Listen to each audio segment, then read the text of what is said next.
Penembakan di sekolah menengah Filipina tewaskan 3 siswa. Saling ancam Amerika Serikat Iran tetap kejar kesepakatan.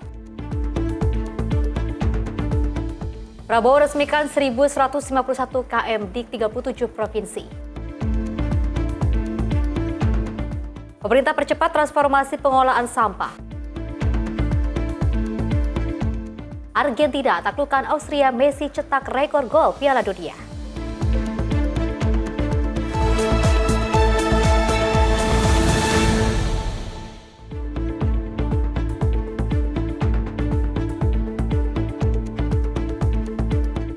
Halo pemirsa, selamat malam. Menyapa Indonesia Malam kembali hadir menemani Anda dengan beragam informasi menarik yang akan kami hadirkan untuk Anda. Bersama saya Pesi Rahmadilah menyapa Indonesia Malam selengkapnya.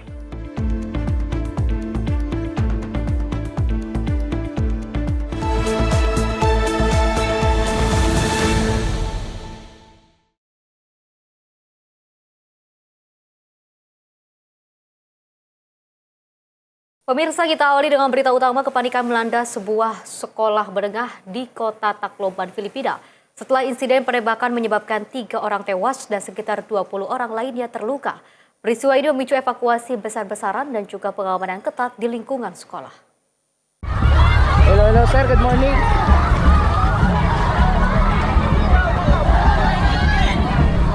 Seperti inilah suasana panik di area sekolah saat siswa dan staf berlari menyelamatkan diri ke berbagai arah. Sejumlah korban terlihat dievakuasi oleh petugas dan warga menuju ambulans yang telah disiagakan di lokasi kejadian. Pasukan keamanan segera mengamankan kawasan sekolah serta membantu proses evakuasi para siswa dan tenaga pendidik. Menurut kepolisian setempat, 3 siswa meninggal dunia saat menjalani perawatan di rumah sakit. Sementara itu 15 orang mengalami luka tembak dan sejumlah lainnya terluka saat berupaya menyelamatkan diri. Pihak berwenang belum mengungkap identitas korban maupun terduga pelaku karena seluruhnya masih berstatus anak di bawah umur. Polisi menyebut 2 terduga pelaku berusia 14 dan 15 tahun merupakan siswa di sekolah tersebut. Penyidik masih mendalami motif penembakan setelah kedua terduga pelaku dilaporkan mengaku menjadi korban perundungan atau bullying. Menyikapi insiden ini, Presiden Filipina Ferdinand Marcos Jr. memerintahkan untuk dilakukan penyelidikan menyeluruh serta mendorong peningkatan sistem keamanan di sekolah-sekolah. Polisi menyatakan insiden penembakan di lingkungan sekolah merupakan kasus yang jarang terjadi di Filipina. Tim redaksi Simpo TV melaporkan. Pemirsa, genap 2 bulan 4 warga negara Indonesia yang bekerja di kapal asing Honor 25 dilaporkan masih disandra kelompok perompak di perairan Somalia. Kondisi mereka dikabarkan sangat memprihatinkan, mulai dari krisis bahan makanan, tekanan psikologis, hingga terputusnya komunikasi dengan pihak keluarga.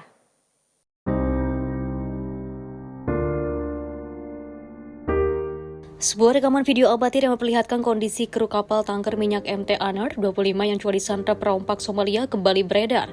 Dalam video tersebut, para awak kapal terlihat duduk di sebuah ruangan sambil memperlihatkan pasokan air minum mereka yang sudah keruh dan kotor.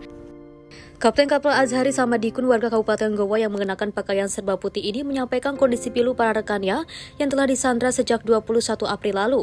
Dalam rekaman, Azhari memohon bantuan kepada pemerintah Indonesia untuk segera melakukan upaya pembebasan.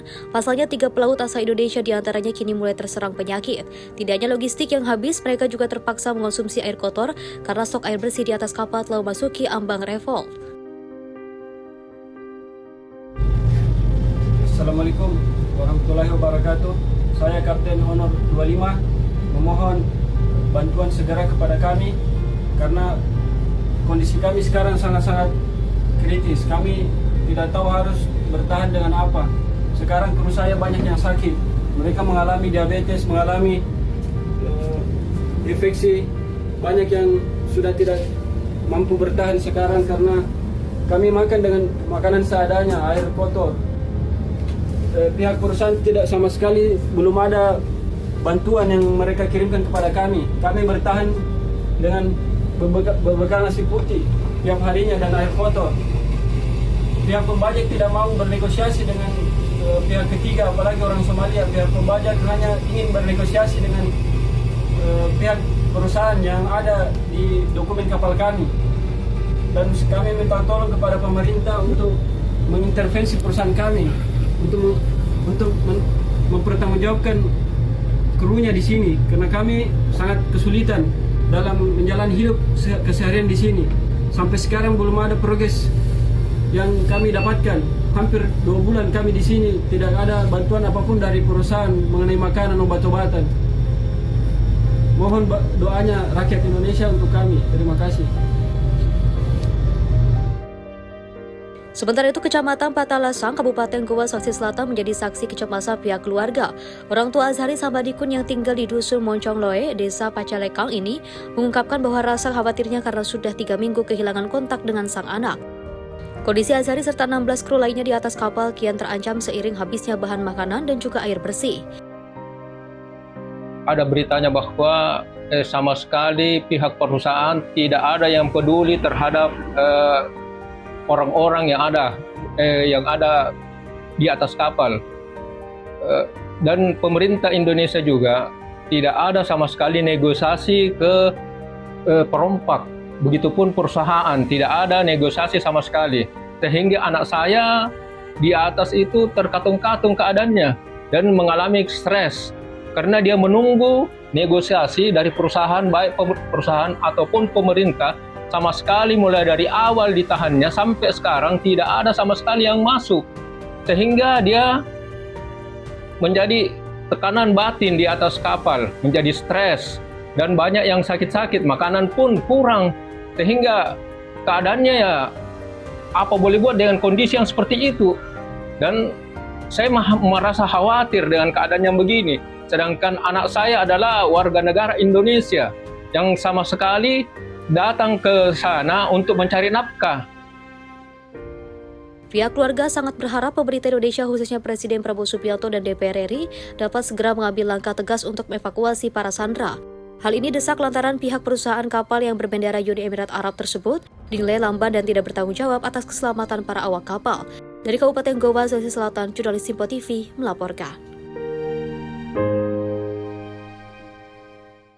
Selain itu, pemirsa, seorang pria di Medan bertingkah seperti Spider-Man usai dipergoki saat mencuri mesin AC. Pelaku berpindah dari bangunan satu ke bangunan lain tanpa alat pengaman.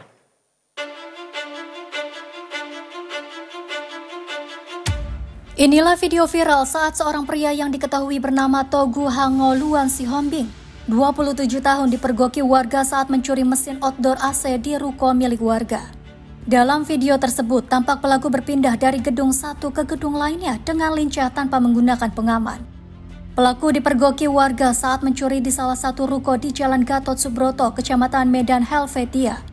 Pelaku yang sudah kepergok turun dari ruko berlantai 5 dengan cara melompat. Warga yang melihat aksi pelaku langsung melakukan pengejaran dan menangkap pelaku saat terjebak di salah satu sekolah di sekitar lokasi. Polisi dari Polsek Medan Helvetia yang sedang berpatroli mendapat laporan tersebut langsung mengamankan pelaku dari amukan massa. Kapolsek Helvetia, Kompol Nelson Jesse Pahutar menjelaskan jika pelaku ini sudah 3 kali mencuri mesin outdoor AC. Dia ini pelaku pencurian ya. Dia melakukan pencurian outdoor AC. Ya. Jadi seperti yang video viral yang dimana pelaku yang dari lantai 5 turun, itu kejadiannya itu di hari Kamis. Di hari Kamis kemarin, di mana ketika pelaku berada di lantai 5 di ruko di Jalan Gatot Subroto, itu yang bersebelahan dengan Sekolah Integritas Bangsa. Pelaku terdiri atau kepergok dari guru dari Integritas Bangsa. Saat ini pelaku telah diamankan di Mapolsek Helvetia guna pemeriksaan lebih lanjut. Dari Medan, Sumatera Utara, Ahmad Perwira, Simpo TV melaporkan. Pemirsa, setelah melakukan pencarian secara intensif selama 2 hari, tim SAR gabungan akhirnya berhasil menemukan korban tenggelam di Danau Biru, Kabupaten Sintang.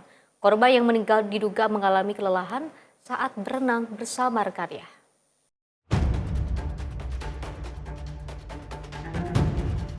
Tim SAR gabungan berhasil menemukan Rizky Wibowo, 17 tahun, korban tenggelam saat berenang di tengah Danau Biru, Kabupaten Sintang pada hari kedua operasi pencarian. Minggu 21 Juni 2026, pukul 13.00 waktu Indonesia Barat dalam keadaan meninggal dunia. Setelah ditemukan, tim segera melakukan proses evakuasi. Pada pukul 13.35 WIB, korban berhasil dievakuasi dan selanjutnya diserahkan kepada pihak keluarga untuk dimakamkan. Diketahui peristiwa naas tersebut terjadi pada Sabtu 20 Juni 2026 sekitar pukul 8.00 WIB saat korban berenang bersama dua rekannya di Danau Biru. Saat itu korban berenang lebih dahulu meninggalkan rekan-rekannya. Lihat korban mulai kelelahan, rekannya berusaha memberikan pertolongan dengan menyusul ke tengah danau. Namun upaya tersebut tidak berhasil karena jarak yang cukup jauh dan kondisi fisiknya yang ikut melemah. Tim redaksi Sinpo TV melaporkan.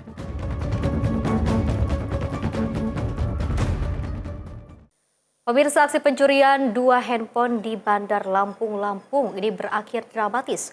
Seorang pelaku nekat menceburkan diri ke laut saat berusaha kabur ketika akan diamankan polisi dan diamuk oleh warga.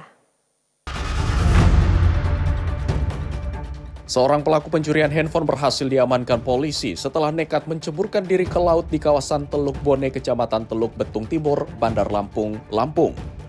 Aksi dramatis itu terjadi saat pelaku panik usai terpergok korban mencuri 2 handphone miliknya yang sedang diisi daya di dalam rumah. Saat itu pelaku yang diketahui bernama Agus Sutiawan berusia 32 tahun sempat bersembunyi di rumah warga. Secara bersamaan, polisi yang sedang melakukan patroli langsung masuk mengamankan pelaku dan ketika akan dibawa pelaku justru lompat ke laut. Menurut polisi, pencurian ini dilakukan pelaku dengan memanfaatkan kondisi rumah yang sedang sepi untuk masuk dan mengambil 2 handphone milik korban. Petugas menyita 2 handphone milik korban sebagai barang bukti. Terduga pelaku ini ternyata lari ke dalam rumah salah satu masyarakat dengan terlebih dahulu dia menaruh handphone yang dari hasil pencurian ini, dia numpuk di kamar mandi. Nah, setelah itu anggota langsung melakukan upaya mengamankan untuk menghindari dari masa nanti, jadi kita amankan terlebih dahulu.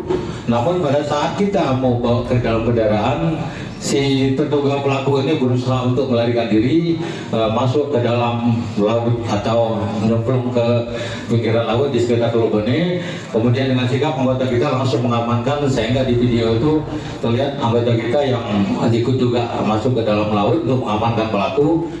Saat ini pelaku ditahan di Mapolsek Teluk Betung Timur. Petugas masih mendalami kemungkinan adanya aksi pencurian lain yang pernah dilakukan pelaku. Dari Bandar Lampung, jurnalis Sinpo TV melaporkan. Sementara itu, pemirsa, sejumlah relawan bersama instrumen pemerintah Kota Serang, Banten ini berjibaku membersihkan 10 ton sampah rumah tangga yang juga menggunung di aliran Sungai Cibanten.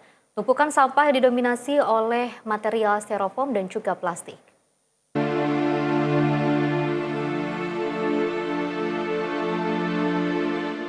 Relawan Sungai Cibanten bersama aparatur pemerintah Kota Serang, Banten kembali turun ke sungai guna membersihkan tumpukan sampah yang menggunung di aliran Sungai Cibanten. Padahal pada pekan lalu petugas gabungan sudah membersihkan sebanyak 15 ton sampah di lokasi ini.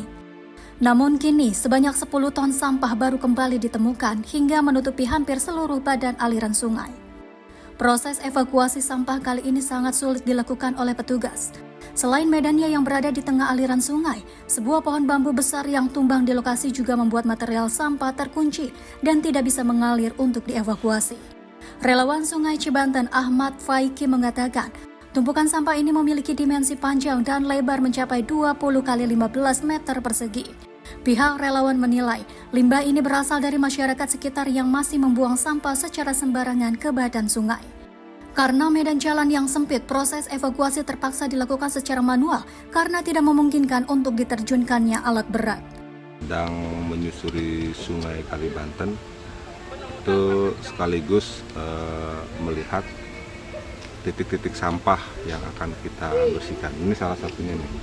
Ini salah satu titik sampah di Kalibanten.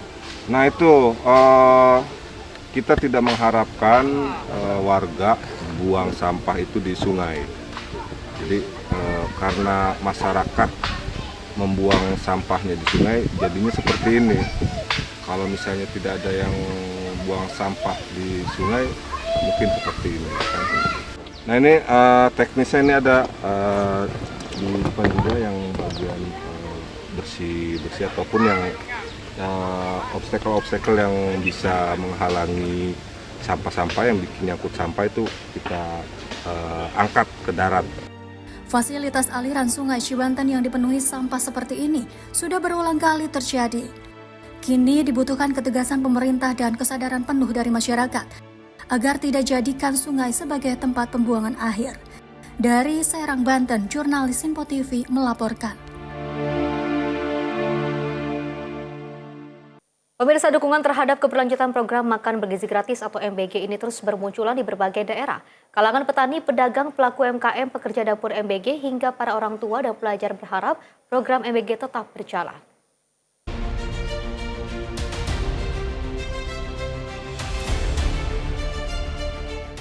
Masyarakat menilai evaluasi terhadap pelaksanaan program MBG maupun dugaan penyimpangan yang terjadi di tingkat pusat tidak seharusnya berujung pada penghentian program yang telah memberikan manfaat nyata bagi puluhan juta penerima manfaat dan pelaku ekonomi lokal. Dukungan datang dari orang tua murid yang menyampaikan harapannya agar program MBG tetap dilanjutkan karena program MBG membuat anaknya bersemangat untuk bersekolah. Pada saat misalnya apakah karena mereka itu dapat, apakah jadi semangat sekolah? Iya. Semangat. Pasti, mah nanti dapat gratis, makan gratis lagi nggak? Lo pasti dapat dong. Iya. Apa mereka nggak Bu suka cerita nggak komplainnya gimana? Apakah pinginnya kayak gimana anak-anak itu? Apa misalnya harus ada gorengan kah atau ada apa? Enggak. Minta susu. Kalau bisa susunya setiap hari. Iya, itu mintanya susu. Itu mintanya susu tiap hari itu. Iya, kan bawanya air putih. Iya, dari air rumah kan putih. bawa air putih. Taunya kan dapat susu. Tapi nggak ada susunya. Susunya sepertinya baru 2 kali seminggu kali. Oh iya. Nah, kira-kira Bu, kalau ibu-ibu ini mau ngomong ke Pak Prabowo, kira apa yang mau sampaikan? Terima kasih Pak Prabowo dan Pak Gibran udah dikasih makan gratis. Ya sudah meringankan ibu-ibu. Ya. Yang diharapkan apa Bu kira-kira? Diharapkan nih. Semoga bisa berlanjut sampai nanti Ya, 5 tahun sampai ke 5 depan. tahun ke depan. Kalau bisa ya 2 periode. Amin. Nah,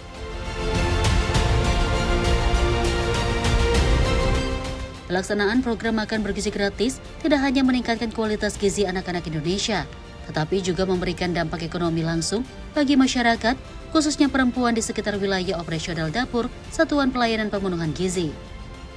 Kebanyakan pekerja adalah perempuan, khususnya ibu rumah tangga yang sebelumnya tidak memiliki pekerjaan. Melalui program ini, mereka kini memiliki penghasilan. Mereka merasa pekerjaan mereka terancam jika tuntutan mahasiswa untuk menghapus program ini dikabulkan pemerintah. Selama saya kerja di MBG, saya sudah pernah beli motor pada tanggal 8 Februari kemarin. Tahun ini, itu dari hasil kerja saya dari MBG. Dan sebelum saya kerja di MBG, saya mau beli beras 1 kilo pun saya susah sekali. Apalagi saya tidak pernah dapat bantuan apa-apa. Dan semenjak saya kerja di MBG, saya sudah bisa beli beras 20 kilo, bahkan 50 kilo pun sudah bisa saya beli. Dan buat lauk anak-anak saya di rumah dan buku penanya anak-anak saya di rumah. Dan saya beli motor untuk anak saya yang jalan kaki tiap hari pergi sekolah. Dan saya terima kasih sekali kepada Bapak Presiden Prabowo Subianto yang melakukan program ini yang sangat membantu sekali dalam kekurangan rumah tangganya saya. Sekali lagi, terima kasih.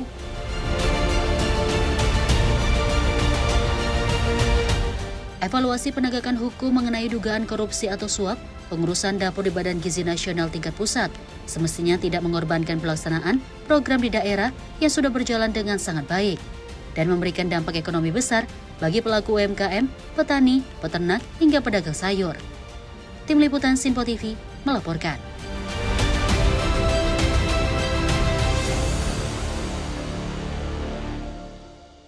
Sementara itu, pemirsa, Gubernur Lampung Rahmat Mirzani Zausal menegaskan bahwa program MBG merupakan instrumen strategis untuk meningkatkan kualitas sumber daya manusia Menurutnya, peningkatan kecerdasan dan juga kualitas gizi anak menjadi salah satu fondasi utama dalam pembangunan nasional.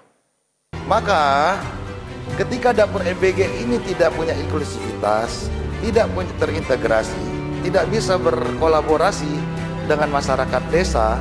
Gubernur Lampung Rahmat Birzani Jausal menegaskan program makan bergizi gratis merupakan instrumen strategis untuk meningkatkan kualitas sumber daya manusia sekaligus memperkuat perekonomian masyarakat desa. Hal tersebut disampaikan Gubernur Lampung Rahmat Birzani Jausal dalam acara pengukuhan Asosiasi Pengusaha dan Pengelola Dapur Makan Bergizi Gratis Indonesia, Dewan Pengurus Daerah atau DPD Provinsi Lampung dan DPD Kabupaten Kota Seprovinsi Lampung yang berlangsung di Balai Keraton Lantai 3 Kompleks Kantor Gubernur Lampung, Bandar Lampung, Senin 22 Juni 2026. Masyarakat hari ini dari seluruh Indonesia menuntut dapur ini dikelola dengan baik dan benar. Sekarang pertanyaan saya, apakah ekonomi di desa tumbuh? Ini masalahnya. Tadi kenapa MOU, Bapak sekalian? Dapur dibuat bagaimana anak-anak dikasih makan, benar ya? Yang keduanya adalah bagaimana menumbuhkan perekonomian di desa. Apakah BUMDes tumbuh? Sebagian iya, tapi lebih banyak tidak. Maka ketika dapur MBG ini tidak punya inklusivitas, tidak punya terintegrasi, tidak bisa berkolaborasi dengan masyarakat desa, ya, maka akan banyak kekecewaan di desa-desa. Bukti keseriusan kita, Bapak Ibu sekalian, ya, kita ingin memperbaiki, kita ingin semuanya transparan, dan kita akan buka semua laporan. Ketika ada dapur yang tidak baik, mohon maaf, kita akan segera tindak lanjut. Dalam sambutannya, Gubernur Mirza menyampaikan apresiasi kepada para pengurus yang baru dikukuhkan serta menekankan pentingnya peran APBD MBGI dalam mendukung keberhasilan program MBG. Gubernur Mirza meminta seluruh pengelola dapur MBG, Kepala Satuan Pelayanan Pemenuhan Gizi, mitra, serta pemasok untuk menjalankan program dengan penuh tanggung jawab. Ia menegaskan MBG merupakan program strategis yang bertujuan meningkatkan kualitas generasi muda Indonesia. Gubernur juga meminta pengawasan terhadap pelaksanaan MBG diperketat, mulai dari kualitas makanan, kebersihan dapur, tata kelola keuangan, hingga transparansi pelaksanaan program. Tim redaksi Sinpo TV melaporkan.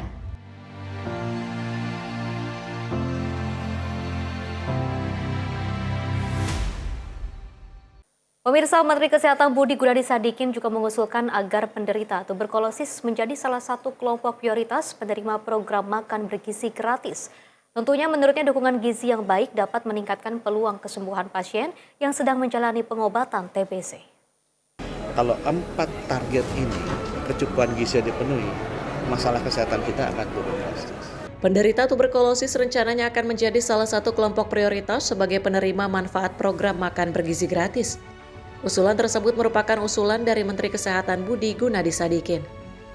Budi mengatakan rencana penderita TBC sebagai penerima manfaat MBG telah dikomunikasikan dengan Kepala BGN Nanik Sdm. Dirinya menilai dukungan gizi yang baik dapat meningkatkan peluang kesembuhan pasien yang sedang menjalani pengobatan TBC. Oleh karena itu, jika 4 kelompok prioritas pertama tersebut tercukupi gizinya, maka masalah kesehatan akan turun drastis. Dari hasil penelitian jurnal-jurnal internasional dan sudah diterapkan juga di India dan Cina, orang yang penderita TBC diobati kan selama 6 bulan sampai 12 bulan. Itu daya tahan kondisi fisiknya itu lemah. Sehingga kalau dia bisa mendapatkan asupan gizi yang cukup atau sedikit lebih, itu akan memperkuat dan mempercepat pemulihannya. Ya, dan itu menyelamatkan nyawa, karena TBC itu kan mematikan kan, setahunnya 126 ribuan, jadi kita ngomong 5 menit yang meninggal 2 di Indonesia TBC. Itu sebabnya kemarin saya bicara dengan Ibu Nani kan ingin meningkatkan, memfokuskan penyaluran MBG, targetnya ke siapa aja. Dia nanya ke saya kan, saya bilang, Bu, MBG itu sangat membantu saya memecahkan masalah kesehatan. Karena gizi itu adalah faktor risiko yang besar, sama seperti polusi udara. Nah, saya bilang ada 4 sebenarnya yang dari sisi kesehatan rawan untuk masalah kekurangan gizi. 1 adalah ibu hamil, 2 adalah ibu menyusui, 3 adalah balita di bawah 5 tahun, kemudian 4 adalah orang yang terkena TBC. Kalau 4 target ini kecukupan gizi dipenuhi, masalah kesehatan kita akan turun drastis. Dari Jakarta, Fahrizal, Rona Bayu, Sinpo TV melaporkan. Pemirsa, Selat Hormuz mulai beroperasi terbatas. Informasinya usai jeda berikut ini.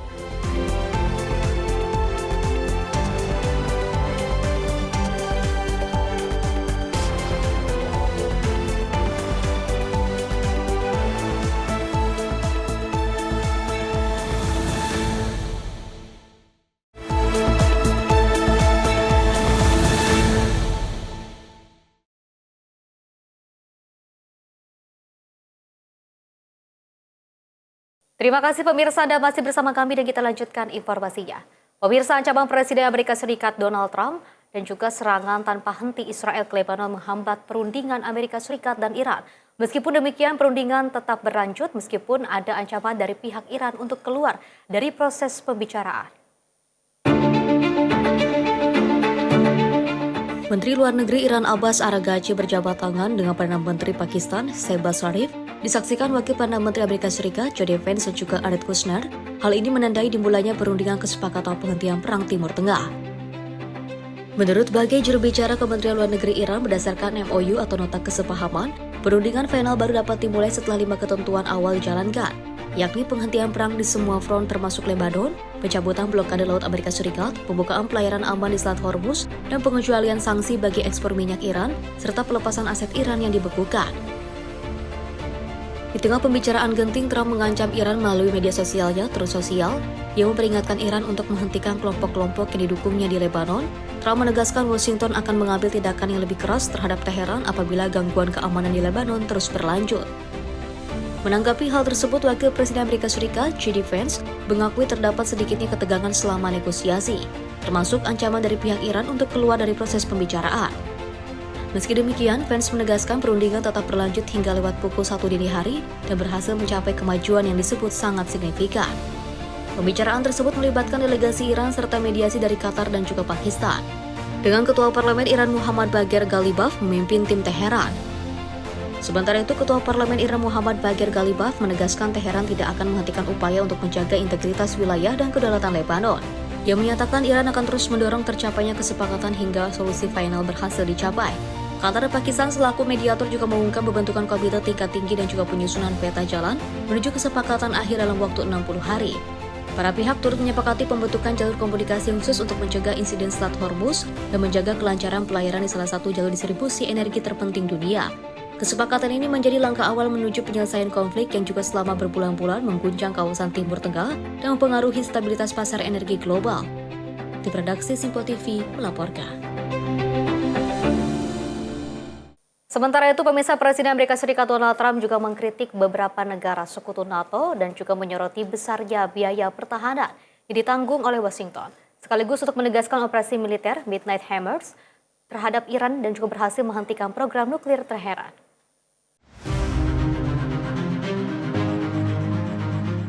Dalam pernyataannya, Trump menyebut Amerika Serikat telah mengeluarkan biaya besar untuk mempertahankan Eropa melalui NATO. Namun menilai sejumlah negara sekutu tidak selalu memberikan timbal balik yang sepadan. Ia juga menyinggung Inggris dan juga beberapa negara Eropa lainnya terkait komitmen militer dalam aliansi tersebut. Trump kemudian menegaskan operasi militer Midnight Hammer merupakan serangan paling sukses yang pernah dilakukan Amerika Serikat dan menyebut serangan itu menghancurkan kapabilitas nuklir Iran. Menteri Pertahanan Amerika Serikat Pete Hegseth menyatakan operasi tersebut berlangsung selama puluhan jam dan melibatkan serangan presisi yang mengenai seluruh target yang ditentukan. Yang menambahkan bahwa kondisi militer Iran kini disebut lebih lemah dan menilai operasi itu menjadi faktor yang membuka jalur perundingan lebih lanjut terkait dengan program nuklir Teheran. Tim redaksi Sinpo TV melaporkan. Pemirsa, sejumlah kapal dagang dan juga tanker minyak mulai kembali beroperasi di Selat Hormuz pada Senin waktu setempat di tengah upaya pemulihan lalu lintas setelah menurun drastis akibat ketegangan kawasan.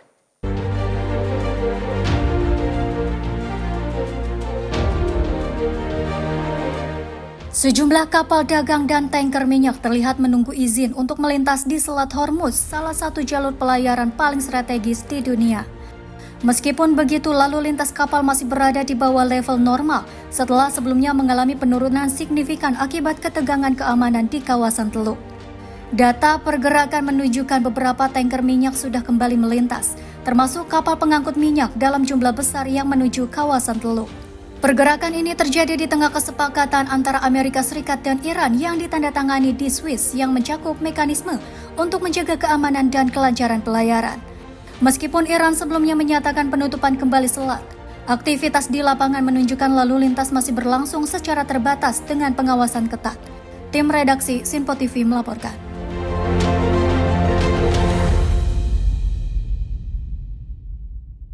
Pemirsa, seorang remaja perempuan Palestina dilaporkan tewas dan sejumlah orang lain terluka dalam serangan yang juga mengenai sebuah kendaraan di wilayah Arimal Gaza City pada Senin waktu setempat.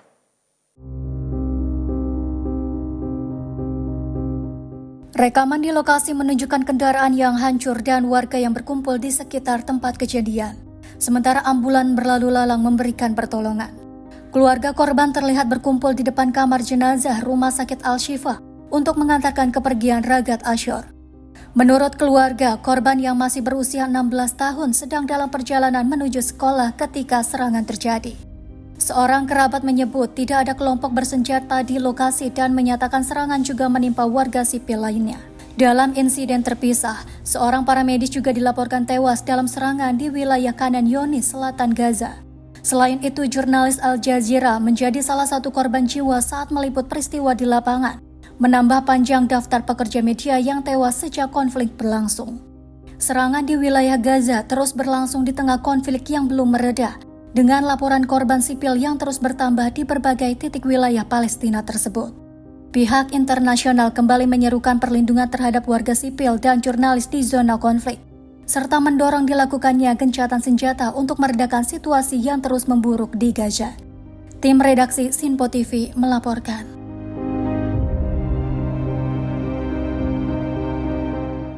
Pemirsa, Ketua Parlemen Iran, Muhammad Bagher Ghalibaf, dan juga Menteri Luar Negeri Abbas Araghchi tiba di Muscat, Oman untuk melakukan perundingan terkait dengan pengaturan keamanan Selat Hormuz.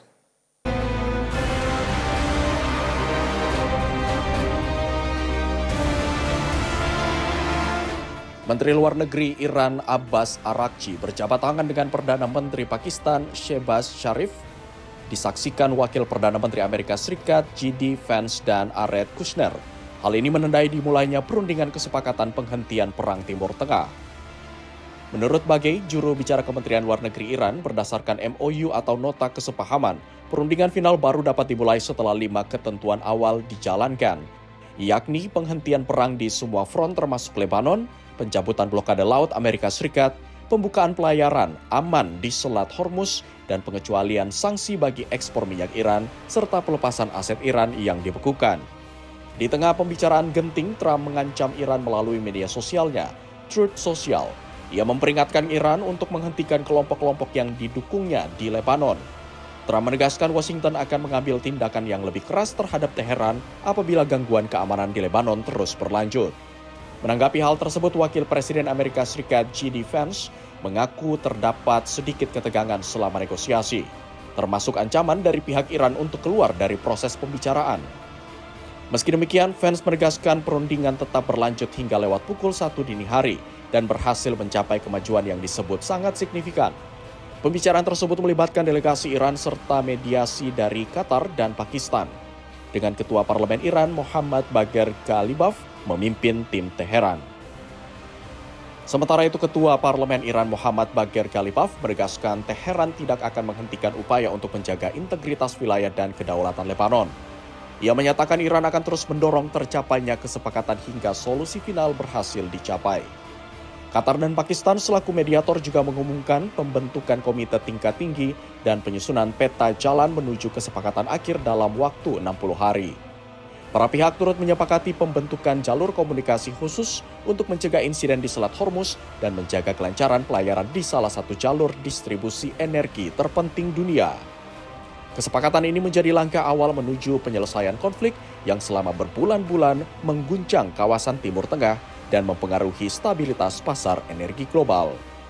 Tim redaksi Sinpo TV melaporkan.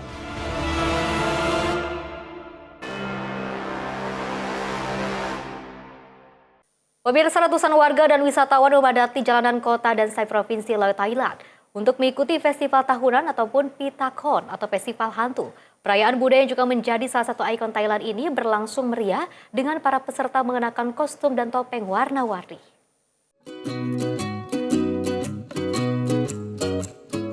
Rekaman video menunjukkan iring-iringan para peserta berjalan menyusuri jalanan kota dan Sai sambil menari diiringi musik tradisional. Para peserta tampil mencuri perhatian dengan mengenakan topeng hantu yang dilukis secara manual, serta kostum warna-warni khas festival Pitakon. Perdana Menteri Thailand Anutin Chanvirakul juga turut hadir dan mengikuti rangkaian festival bersama masyarakat. Salah satu atraksi yang paling menarik perhatian adalah kehadiran replika hantu berukuran besar, kereta hias, serta simbol tradisional baku yang diyakini membawa kemakmuran dan curah hujan melimpah untuk musim tanam padi. Sejumlah wisatawan mengaku terkesan dengan kemeriahan festival, keunikan kostum, dan suasana ramah yang ditunjukkan masyarakat setempat. Festival Pitakon digelar selama 3 hari, mulai 20 hingga 22 Juni, dan menjadi bagian penting dari tradisi masyarakat di wilayah timur laut Thailand. Perayaan ini memperingati kembalinya Pangeran Vesantara, tokoh yang dalam ajaran Buddha diyakini sebagai salah satu reinkarnasi Sang Buddha. Selama bertahun-tahun, Festival Pitakon telah menjadi salah satu agenda budaya paling ikonik di Thailand yang memadukan nilai religius, tradisi, dan perayaan masyarakat. Tim redaksi Sinpo TV melaporkan.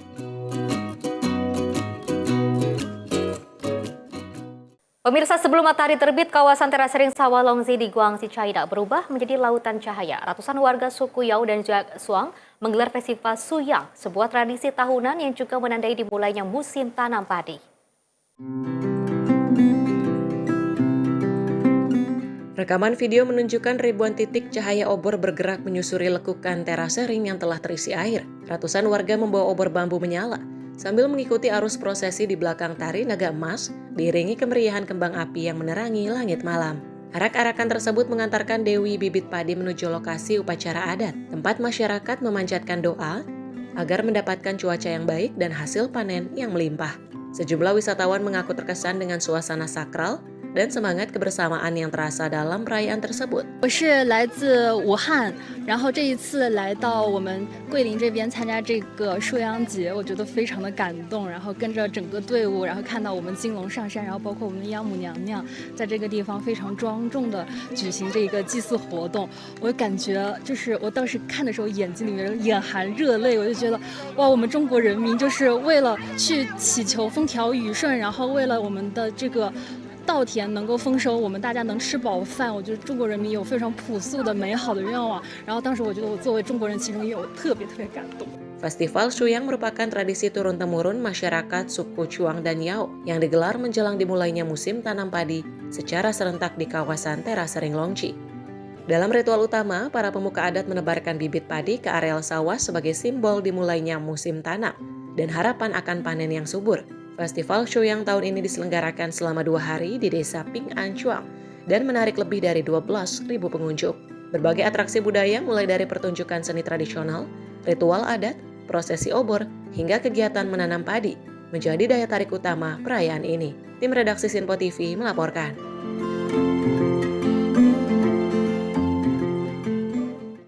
Pemirsa, seorang wirausaha muda di Republik Demokratik Kongo memanfaatkan usaha sabun cair yang juga dirintisnya untuk mendukung upaya pencegahan penyebaran Ebola.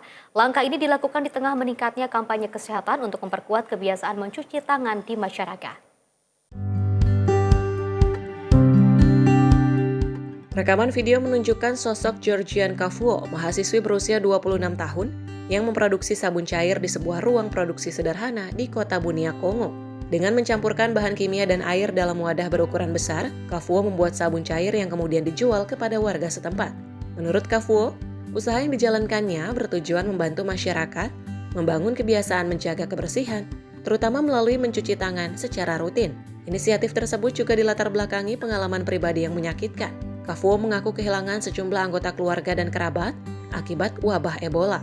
Pengalaman itu mendorongnya untuk berkontribusi dalam memutus rantai penularan penyakit mematikan tersebut. Mon initiative contribue au niveau où la population actuellement, surtout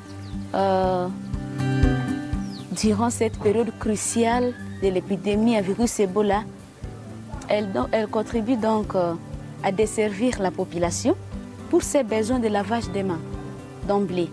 À part d'abord les bains, nettoyage des habits et tout, on est censé se laver les mains dans toutes les entrées possibles. Sementara itu, warga mulai beralih menggunakan sabun cair produksi lokal seiring dengan imbauan otoritas kesehatan untuk meningkatkan kebiasaan mencuci tangan. Republik Demokratik Kongo menyatakan wabah Ebola pada 15 Mei lalu setelah uji laboratorium mengonfirmasi keberadaan virus Bundibugyo. Wabah tersebut kemudian menyebar ke Uganda dan mendorong Organisasi Kesehatan Dunia atau WHO menetapkannya sebagai darurat kesehatan masyarakat yang menjadi perhatian internasional. Wabah saat ini merupakan wabah Ebola ke-17 yang terjadi di Republik Demokratik Kongo sejak virus itu pertama kali diidentifikasi pada tahun 1976. Tim redaksi Sinpo TV melaporkan. Pemirsa, Perdana Menteri Inggris Sir Keir Starmer mengumumkan bahwa akan mundur dari posisi Ketua Partai Buruh, namun menegaskan akan tetap menjabat sebagai Perdana Menteri hingga proses suksesi kepemimpinan selesai. Dalam pernyataannya, Starmer menyebut keputusan tersebut diambil setelah mendengar arahan dari fraksi Partai Buruh di parlemen dan menyatakan akan menghormati hasil keputusan tersebut. Ia menyampaikan sejumlah capaian pemerintahannya selama 2 tahun terakhir, termasuk perbaikan ekonomi, peningkatan upah real, penurunan waktu tunggu layanan kesehatan, hingga kebijakan ketenagakerjaan dan juga perubahan.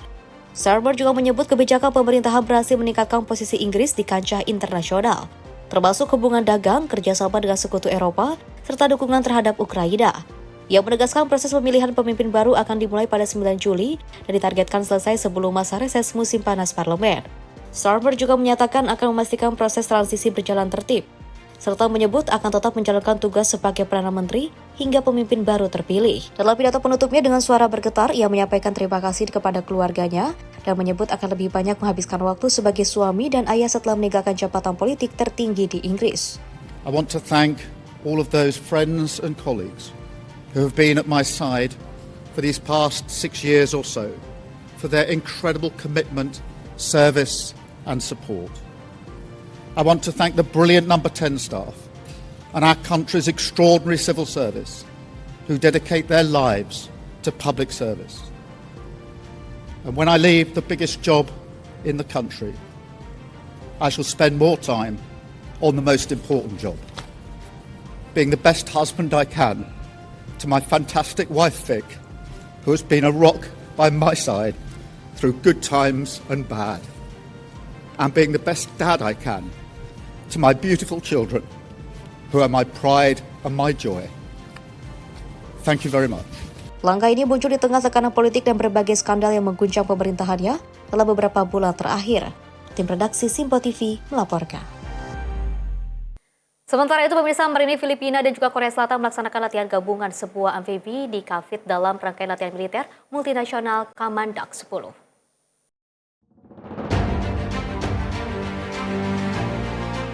Dalam rekaman yang beredar, pasukan tentara Filipina dan Korea Selatan lakukan latihan gabungan di wilayah Ternate, Filipina. Pasukan dari Filipina dan Korea Selatan terlihat melakukan pendaratan menggunakan perahu kecil sebelum melanjutkan serbuan ke arah pantai. Dalam skenario simulasi perebutan wilayah pesisir yang dikuasai oleh pasukan lawan. Latihan ini digelar di Marine Base Gregoria Lim dan juga melibatkan koordinasi antara kedua pasukan untuk meningkatkan kemampuan operasi bersama di medan amfibi. Setelah melakukan pendaratan, pasukan kemudian bergerak menembus posisi musuh dan mengamankan area sasaran dalam simulasi pertempuran. Pihak militer Filipina menyatakan latihan ini menjadi bagian penting dari upaya peningkatan interoperabilitas dan juga kesiapsiagaan operasi bersama antar negara mitra. Part ng PCG contingent, best time to para ma-exercise and observe lahat ng practices tsaka yung updates ng pagiging special ops, mainly as snipers. May nakuha kami mga TTPs, pwede namin apply pagbalik namin sa unit. Latihan Kamandak 10 melibatkan beberapa negara termasuk Amerika Serikat dan Jepang dan digelar di sejumlah wilayah di Filipina hingga awal Juli sebagai bagian dari penguatan kerjasama pertahanan kawasan. Tim redaksi Sinpo TV melaporkan. Pemirsa, kawasan Lukngan di Viantap Utara diserbu dengan hasil panen leci yang juga mengalir deras dari kebun menuju pasar domestik hingga pasar ekspor. Dalam footage yang direkam pada hari Minggu waktu setempat, terlihat Jalan Nasional 31 dipadati kendaraan roda 2 yang mengangkut keranjang penuh leci segar. Suasana terlihat ramai oleh aktivitas distribusi hasil panen. Para pedagang dan pengumpul hasil panen berkumpul di sejumlah titik pengumpulan untuk membeli, menyortir dan menyalurkan buah ke berbagai daerah. Menurut para pedagang, menjaga kesegaran leci menjadi tantangan utama selama proses pengangkutan karena buah mudah mengalami penurunan kualitas jika terpapar panas berlebih. Sejumlah pedagang menyebut hasil panen tahun ini mengalami penurunan akibat cuaca kurang baik pada masa penyerbukan dan pembungaan. Kondisi ini membuat pasokan lebih terbatas dibanding tahun sebelumnya. Sementara itu pembeli menyebut mereka juga harus lebih teliti dalam memilih buah agar mendapatkan kualitas terbaik di tengah pasokan yang terbatas. Tahun ini harga leci pun sangat tinggi sehingga mereka lebih memilih beli langsung di sentra pengumpulan ini. Cái giá cả thứ nhất nó đã cao rồi, thứ nhất là năm nay vải nó mất mùa nữa. Cái cách đi mua là rất chi là khó khăn. Mua từ sọt vải là rất chi là lựa chọn này khó lắm, nó rất chi là khó luôn đấy. Năm nay là rất chi là vất vả, không như mọi năm. Như năm ngoái thì mình đứng ở nhà mình mua được, nhưng năm nay phải đi ra các nơi, các điểm. Luc Ngan sendiri dikenal sebagai salah satu sentra produksi leci terbesar di Vietnam Utara yang setiap musim panen mengalirkan ribuan ton buah ke pasar domestik maupun ekspor. Selain menjadi komoditas ekonomi utama, musim panen leci juga menjadi penggerak ekonomi lokal yang melibatkan petani, pedagang hingga pekerja musiman di wilayah tersebut. Tim redaksi Sinpo TV melaporkan.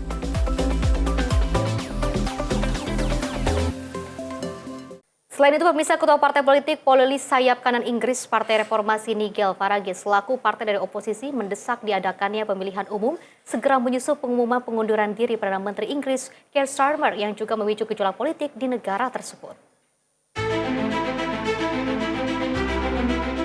Pemimpin partai oposisi di Inggris Nigel Farage menuntut pemilihan umum segera digelar setelah Perdana Menteri Inggris Keir Starmer mengumumkan pengunduran diri dari jabatannya. Farage menilai kondisi politik Inggris sudah tidak stabil dan menyamakannya dengan krisis tata kelola yang sering terjadi di negara-negara tidak stabil. Starmer sebelumnya menyatakan akan tetap menjabat sebagai Perdana Menteri hingga proses pemilihan pemimpin baru Partai Buruh selesai. Ia juga menegaskan telah menyampaikan keputusannya kepada Raja dan meminta proses transisi dilakukan secara teratur.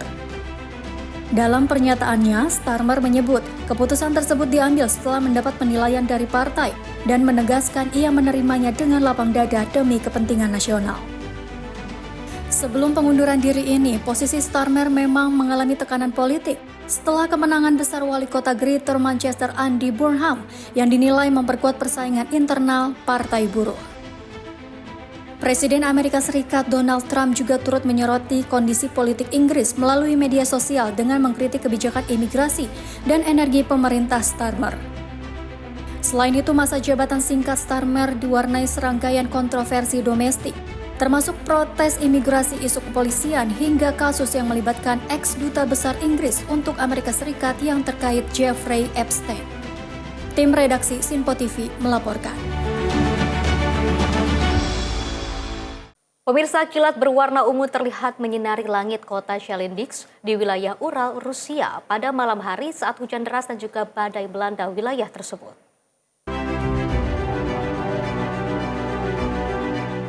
Rekaman yang beredar menunjukkan kilat ungu terang menyiarkan cahaya di langit di atas kawasan perkotaan Chelyabinsk. Menurut Pusat Hidrometeorologi Chelyabinsk, wilayah tersebut masih berpeluang mengalami hujan deras dan badai hingga 23 Juni. Dalam 2 pekan pertama Juni, kota Chelyabinsk mencatat curah hujan sebesar 75 mm, lebih tinggi dari rata-rata bulanan sebesar 61,8 mm. Para ahli meteorologi memperingatkan potensi kenaikan level sungai yang dapat memicu resiko banjir di wilayah rendah. Tim redaksi Sinpo TV melaporkan. Pemirsa, PLN pastikan sistem listrik di Jawa terus diperkuat. Informasinya usai jeda berikut ini.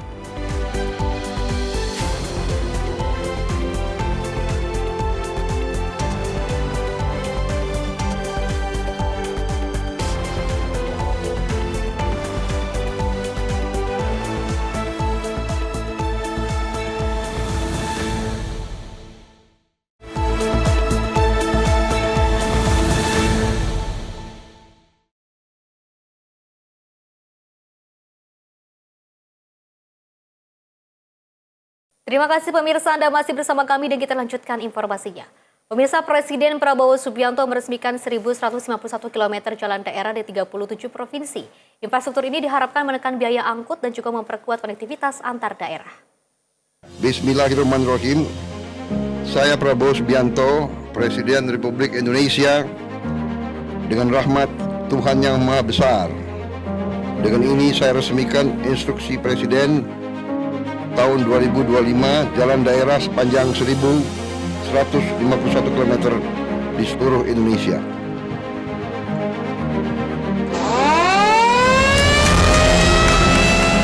Presiden Prabowo Subianto meresmikan pembangunan jalan daerah sepanjang 1.151 km yang tersebar di 37 provinsi. Presiden menegaskan infrastruktur jalan menjadi kunci pemerataan pembangunan, sekaligus penggerak ekonomi masyarakat di berbagai wilayah Indonesia. Menurut Presiden Prabowo, jalan daerah berperan penting menghubungkan sentra produksi dengan pasar dan pusat distribusi. Dengan konektivitas yang semakin baik, biaya angkut dan logistik dapat ditekan, sehingga hasil pertanian, perkebunan, perikanan, dan produk masyarakat lebih mudah dipasarkan. Kepala negara juga menegaskan komitmen pemerintah untuk memastikan tidak ada daerah yang tertinggal akibat keterbatasan akses. Sementara itu, Menteri PU Dodi Hanggodo menyatakan, pembangunan jalan yang merupakan bagian dari Inpres nomor 11 tahun 2025 telah rampung 100% dan siap dimanfaatkan masyarakat. Seluruh pekerjaan tersebut kita kawal dengan ketat mutunya, dilaksanakan secara terencana, terukur, dan akuntabel. Saat ini telah 100% selesai dan dapat dimanfaatkan langsung oleh masyarakat. Tim redaksi Sirpo TV melaporkan. Pemirsa, Presiden Prabowo Subianto juga bakal membangun 10 universitas medis bekerja sama dengan Imperial College, universitas riset terkemuka asal Inggris. Tentunya kerjasama ini meliputi penataan kurikulum, standar pengajaran, kualitas dosen dan juga penelitian, hingga desain rumah sakit yang bakal disupervisi oleh Imperial College. Dilakukan bersama-sama dengan Imperial College dan juga kampus-kampus lainnya, tetapi hari ini Imperial College yang diterima oleh Bapak Presiden, ini adalah sebuah capaian yang sangat baik. Presiden Prabowo Subianto menerima delegasi dari Imperial College yang didampingi langsung oleh Menditik Saintek Priyan Yuliarto. Pada Senin 22 Juni 2026, bertempat di Kompleks Istana Kepresidenan Jakarta. Adapun pertemuan antara kepala negara dan delegasi Imperial College ini membahas sejumlah hal. Salah satunya terkait rencana Presiden Prabowo yang akan membangun 10 universitas medis di Indonesia. Pembangunan ini pun akan mendapatkan dukungan dari pihak Imperial College, mulai dari penataan kurikulum, standar pengajaran, kualitas dosen dan penelitian, hingga desain rumah sakit yang bakal disupervisi oleh Imperial College. Priyan Yuliarto selaku Menditik Saintek yang turut hadir dalam pertemuan, mengungkapkan bahwa kerjasama yang bakal dijajaki antara Indonesia dengan Imperial College merupakan sebuah tonggak sejarah. Brian pun optimis kerjasama ini bakal turut memberikan dampak positif bagi sejumlah universitas nasional lainnya. Tadi juga dibicarakan terkait dengan rencana Bapak Presiden mendirikan 10 Medical dan Science University. Nantinya akan dibantu banyak oleh Imperial College. Jadi nantinya kurikulumnya, penyiapan standar pengajarannya, kemudian joint research-nya, kemudian juga visiting professor akan banyak dilakukan bersama-sama dengan Imperial College dan juga kampus-kampus lainnya. Tetapi hari ini Imperial College yang diterima oleh Bapak Presiden, ini adalah sebuah capaian yang sangat baik. Diketahui Imperial College merupakan universitas riset terkemuka asal Inggris yang tergabung dalam asosiasi Russell Group alias berada dalam naungan yang sama dengan University of Oxford. Imperial College pun disebut berada di posisi 2 dunia menurut survei dan 4 dunia dalam bidang medis. Dari Jakarta, Dio Malau, Sinpo TV melaporkan. Pemirsa, Kepala Badan Komunikasi Pemerintah mengatakan bahwa Presiden Prabowo Subianto ini akan mendorong Himbara menjadi perbankan patriotik yang lebih berpihak kepada masyarakat. Bank-bank BUMN diminta untuk memperluas akses pembiayaan bagi UMKM untuk mendukung pemerataan ekonomi. Presiden Prabowo Subianto mendorong bank-bank yang tergabung dalam himpunan bank milik negara untuk memperluas akses pembiayaan bagi pelaku usaha mikro kecil dan menengah UMKM. Langkah ini dilakukan untuk memperkuat pemerataan ekonomi dan mendukung pertumbuhan usaha produktif di masyarakat. Kepala Badan Komunikasi Pemerintah RI Muhammad Kodari mengatakan, Presiden menginginkan Himbara menjadi perbankan patriotik yang tidak hanya berorientasi pada keuntungan, tetapi juga berkontribusi dalam membuka peluang usaha dan meningkatkan kesejahteraan masyarakat. Karena itu Himbara diminta lebih aktif menjangkau dan menyalurkan pembiayaan kepada sektor UMKM. Dalam kesempatan tersebut, Presiden menekankan paradigma baru mengenai peran Himbara di masa depan. Presiden menginginkan Himbara menjadi apa yang disebut sebagai perbankan patriotik. Akses pembiayaan harus semakin terbuka, lebih mudah dijangkau, dan diberikan secara adil kepada seluruh lapisan masyarakat yang memiliki potensi untuk berkembang. Oleh karena itu, masyarakat maupun investor tidak perlu khawatir. Mandat untuk memperkuat peran sosial dan ekonomi Himbara akan tetap dijalankan dengan profesionalisme yang tinggi serta tata kelola yang baik. Bank-bank Himbara akan tetap dikelola secara sehat, hati-hati, dan bertanggung jawab. Meski memperkuat peran sosial dan ekonomi, Presiden Prabowo menegaskan, bank-bank BUMN harus tetap dikelola secara profesional, sehat, dan mengedepankan prinsip kehati-hatian. Pemerintah berharap kekuatan ekonomi negara dapat dimanfaatkan untuk mempercepat pemerataan kesejahteraan dan mendorong pertumbuhan ekonomi yang inklusif serta berkelanjutan. Tim redaksi Sinpo TV melaporkan. Pemirsa, perusahaan listrik negara atau PLN juga memastikan sistem kelistrikan di sejumlah wilayah Jawa terus diperkuat pasca terjadinya pemadaman bergilir pada pekan lalu. PLN juga berkomitmen menjaga dan meningkatkan pasokan listrik tetap stabil dan aman bagi masyarakat. Kondisi sistem kelistrikan di Pulau Jawa mulai membaik dan pemadaman bergilir berhasil diminimalisir. PT PLN Persero menyampaikan permohonan maaf kepada masyarakat atas gangguan pemadaman bergilir yang sempat terjadi di sejumlah wilayah Pulau Jawa pada pekan lalu. Direktur Utama PLN Darmawan Prasojo memastikan pihaknya terus berupaya memaksimalkan menjaga sekaligus meningkatkan keandalan sistem kelistrikan di Jawa agar pasokan listrik tetap stabil dan aman bagi masyarakat. PLN juga meminta dukungan dan doa dari seluruh masyarakat agar proses pemulihan serta penguatan sistem yang sedang dilakukan dapat berjalan lancar. Selain itu, PLN mengapresiasi dukungan pemerintah, para pemasok energi, serta mitra pembangkit yang telah bekerja sama dalam menjaga keandalan pasokan listrik nasional. Bahwa mulai kemarin hari Minggu, kondisi sistem kelistrikan di Pulau Jawa mulai membaik dan pemadaman bergilir berhasil diminimalisir. Kami ingin mohon maaf kepada masyarakat karena ketidaknyamanan dengan terjadinya pemadaman bergilir. PLN berkomitmen memperkuat sistem kelistrikan agar penyediaan energi bagi masyarakat dan sektor industri dapat berlangsung lebih andal dan berkelanjutan.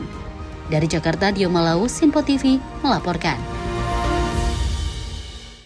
Pemirsa, Menko Bidang Perekonomian Erlangga Hartarto juga menegaskan pemerintah ini telah mengambil langkah cepat dan juga berkoordinasi dengan PLN serta Kementerian SDM terkait dengan pemadaman listrik yang terjadi di sejumlah wilayah.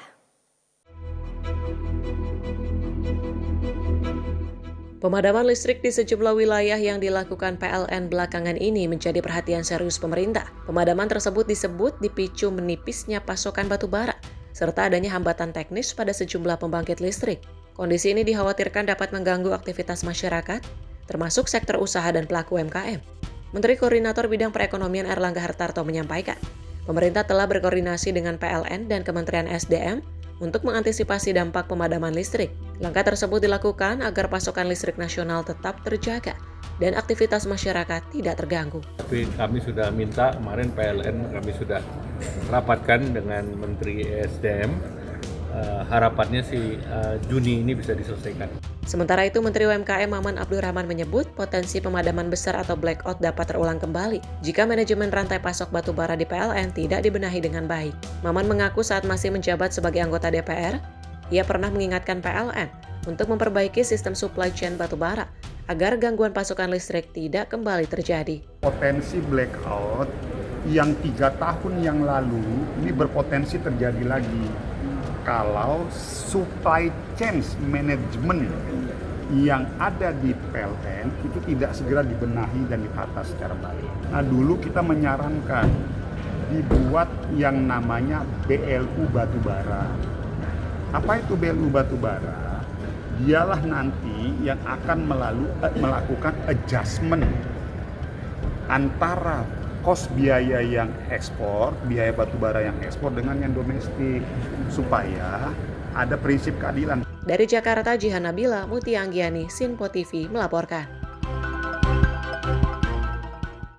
Dari Kementerian Energi dan Sumber Daya Mineral merespon bahwa krisis pasokan batu bara yang dialami PT Perusahaan Listrik Negara hingga memicu pemadaman listrik secara bergilir di masyarakat.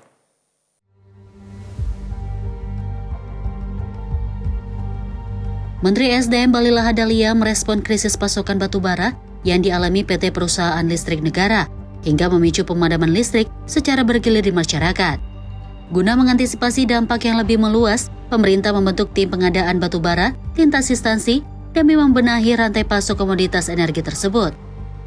Menteri SDM Bahlil Lahadalia menyayangkan kendala operasional yang kembali berulang, mengingat permasalahan serupa pernah terjadi beberapa tahun silam, sehingga tata kelola pengawasan harus diperketat. Oh ya, pemerintah dengan kan 2022 kan kejadian begini juga. Ini bukan kejadian baru bagi PLN. 2022 juga begini. Masa setiap tahun kita masalah begini terus? Menurut kami dari pihak regulator melihat kalau ini tidak diawasi, kita tidak mau lagi seperti ini terus. Maka saya membentuk tim. Tim pengadaannya itu terdiri dari PLN, Dirjen Batubara, BPKP, Inspektur Jenderal. Dan tidak menutup kemungkinan kita melibatkan juga pendampingan dari aparat penegak hukum. Lebih lanjut, Bahlil membeberkan instruksi Kepala Negara yang meminta adanya penyelesaian secara terukur agar keandalan listrik nasional dapat segera pulih. Dari Jakarta, Dio Malau, Sinpo TV melaporkan.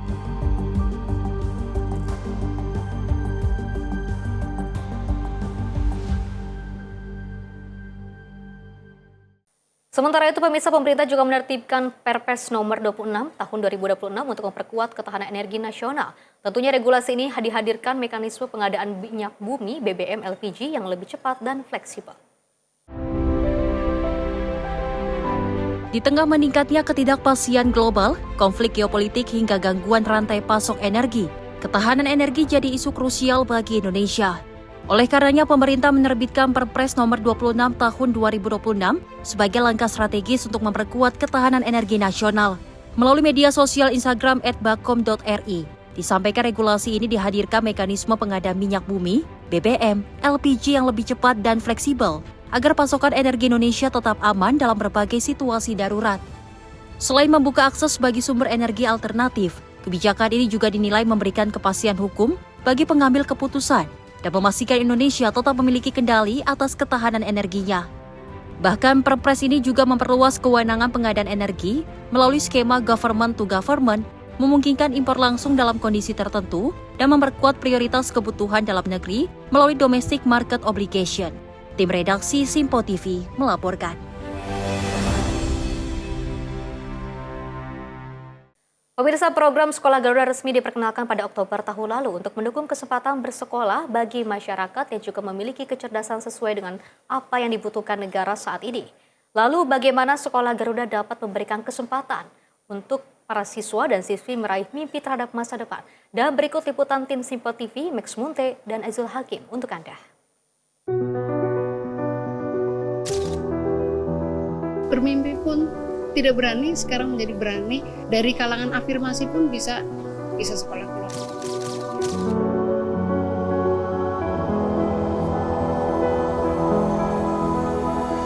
Di asrama kita bisa belajar bareng. Di sini tuh hampir nggak ada yang namanya kompetisi senggol-senggolan, adanya saling dukung.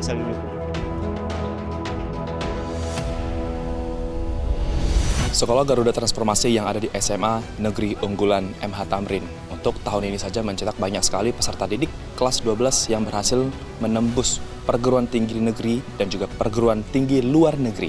Di mana memang kalau berbicara mengenai perguruan tinggi luar negeri, ini memang ada sebanyak 47 dari peserta didik SMA kelas 12 yang berhasil menembus ke baik dari universitas yang ada di Australia, Eropa dan juga Amerika sendiri.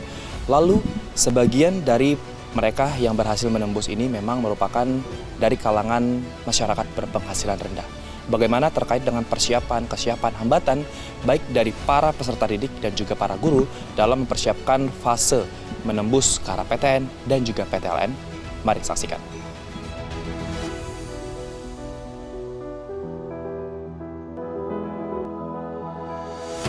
Program Sekolah Garuda secara resmi dipublikasikan pada 8 Oktober 2025 lalu. Pembentukan ini digagas untuk menyiapkan talenta unggul bangsa, untuk meningkatkan sektor sains dan teknologi agar mampu berdaya saing global secara komprehensif. Pada program Sekolah Garuda ini berfokus kepada bidang STEM atau sains, teknologi, rekayasa, dan matematika, namun tidak mengesampingkan minat sosial humaniora atau soshum. Sejauh ini ada 34 sekolah Garuda yang hadir di tanah air, dengan pembagian 30 sekolah Garuda yang bertransformasi, serta 4 sekolah Garuda baru. Saat ini lulusan SMA Unggul Garuda berhasil masuk perguruan tinggi dalam dan luar negeri, seperti salah satunya yang ada di SMA Negeri Unggulan MH Tamrin di Cipayung, Jakarta Timur. Sekolah ini bertransformasi menjadi sekolah Garuda sejak tahun lalu, di mana peningkatan jumlah murid yang diterima di perguruan tinggi luar negeri sebanyak 36 murid. Dari beasiswa Garuda ini anak-anak ada peningkatan dari memang awalnya Semano ini kan sudah unggul. Kalau tahun lalu itu ada 25 anak yang luar negeri. Sekarang alhamdulillah dengan program sekolah Garuda transformasi ada peningkatan yang menurut saya signifikan. Sekarang ada 36 anak, jadi peningkatan 36%. Dan tadi kita sudah mendengar bahwa program ini membuat anak jadi terbuka wawasannya dan bahkan yang tadinya bermimpi pun tidak berani sekarang menjadi berani, bahwa ternyata dari kalangan afirmasi pun bisa sekolah keluar. Sebelum masuk di SMA Negeri Unggulan MH Tamrin, para murid selalu takut bermimpi untuk dapat bercita-cita berkuliah di luar negeri, khususnya bagi kalangan murid yang ekonomi menengah ke bawah. Menganut kurikulum internasional, SMA Unggul MH Tamrin memberikan kesempatan yang selebar-lebarnya bagi setiap murid untuk mengeksplorasi minat dan bakat yang dimiliki, dengan juga menerapkan sistem boarding school. Salah satu murid yang berhasil meraih beasiswa Garuda ke Wageningen University di Belanda mengungkapkan, faktor ekonomi rendah tidak menjadi alasan dirinya untuk memenuhi mimpi yang dimiliki untuk dapat berkuliah di luar negeri. Adapun demikian, Amelia menjelaskan banyaknya proses yang dilalui saat mempersiapkan berkuliah di luar negeri sejak duduk di bangku kelas 10. Mungkin di pembagian waktu aja kali ya, karena di MHT kan cukup hektik gitu ya.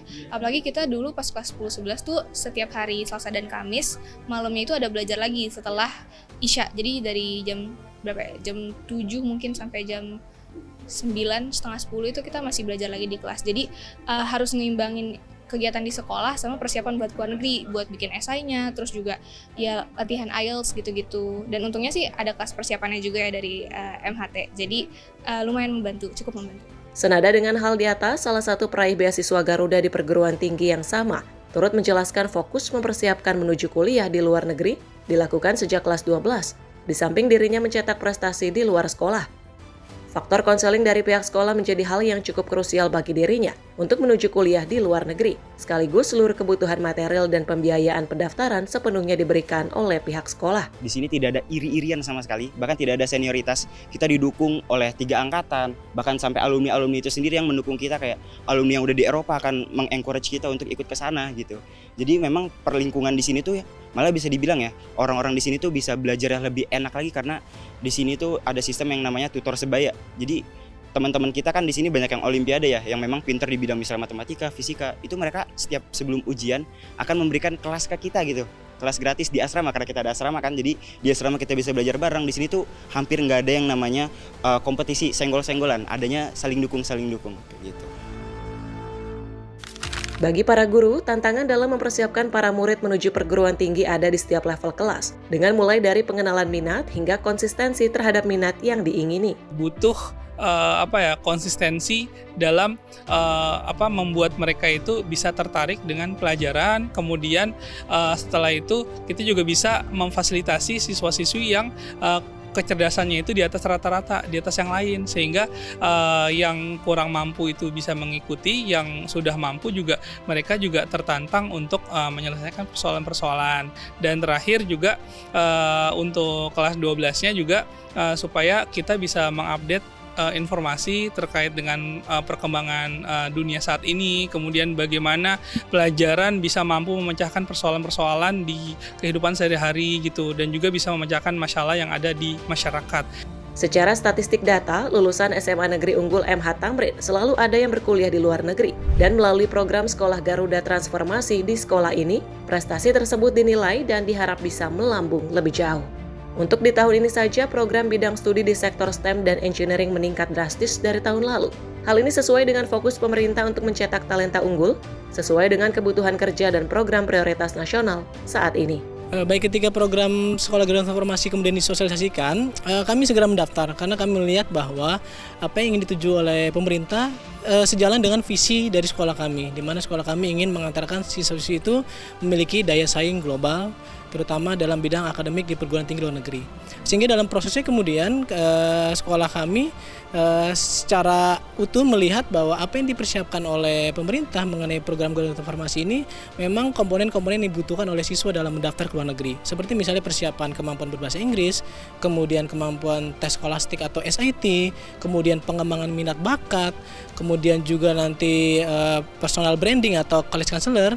Nah, ini tentu saja juga menjadi suatu kesempatan sebenarnya bagi sekolah kami untuk secara linear mendukung program pemerintah dan juga menuju ke visi misi sekolah kami. SMA Negeri Unggul MH Tamrin ini menjadi percontohan sekolah Garuda yang ada di Provinsi DKI Jakarta. Sehingga dengan bertransformasi sebagai sekolah Garuda, sekolah ini mampu menciptakan talenta lebih unggul, seperti bidang yang sedang dituju pemerintah saat ini. Lebih lanjut, pemerintah melalui Kementerian Pendidikan Tinggi, Sains, dan Teknologi menekankan lulusan SMA unggul di tanah air dapat berkompetisi kembali untuk mendapatkan beasiswa Garuda Sarjana maupun beasiswa lainnya, di samping keistimewaan khusus telah dimiliki sejak berada di bangku sekolah SMA unggul. Jadi memang beasiswa Garuda Sarjana ini sangat kompetitif, dan tugas kami untuk juga menyelaraskan berbagai program SMA Unggul Garuda Transformasi dengan program beasiswa Garuda Sarjana. Sehingga kami berharap chance untuk adik-adik yang dari SMA Unggul Garuda Transformasi lebih baik, tetapi kita tidak bisa mengatakan bahwa untuk saat ini setidaknya kebijakannya beasiswa Garuda Sarjana itu hanya untuk SMA Unggul Garuda Transformasi. Dengan kehadiran Sekolah Garuda Transformasi yang ada di SMA Negeri Unggulan MH Tamrin ini sendiri dapat mencetak SDM unggul, baik dari proses pembibitan yaitu dari kelas 10 hingga kelas 12. Adaptasi menjadi salah satu kunci pokok terkait dengan hambatan dan juga evaluasi dan tantangan yang dihadapi oleh para murid dan juga oleh dari para guru sendiri. Terima kasih. Dari Jakarta, Max Munte, Azizul Hakim, Sinpo TV melaporkan.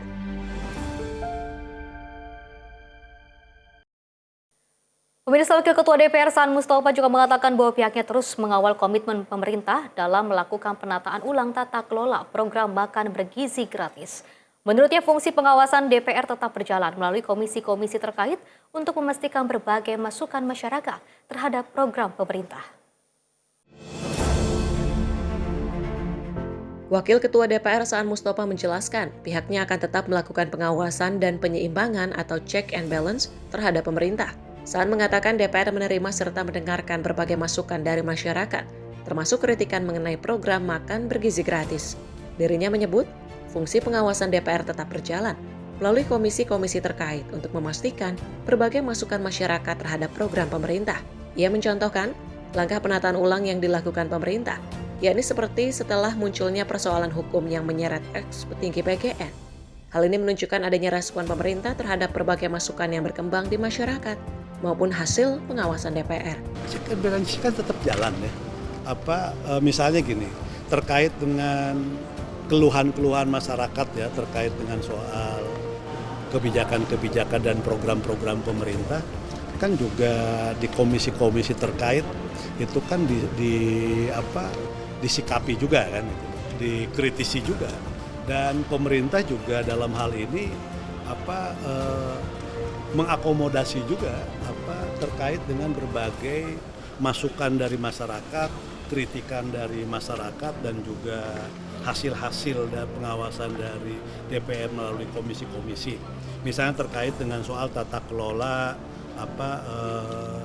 makan bergizi gratis ya, BGN. Dari apa yang diputuskan oleh pemerintah, misalnya dengan triggernya ada persoalan hukum di petinggi BGN dan itu dijadikan sebagai momentum untuk melakukan tata kelola, ini kan sudah dilakukan. Dari Jakarta, Fahrizal Ahmad Amin, Sinpo TV melaporkan. Pemirsa, pemerintah juga telah menyatakan komitmen untuk mempertahankan harga eceran tertinggi atau HET minyak kita di angka 15.700 per liter. Kepala Bakomeri Muhammad Kodari juga mengungkapkan pemerintah memastikan masyarakat tidak hanya bisa membeli minyak kita dengan harga sesuai ketentuan, tetapi juga bisa memperoleh pasokan yang memadai di pasar.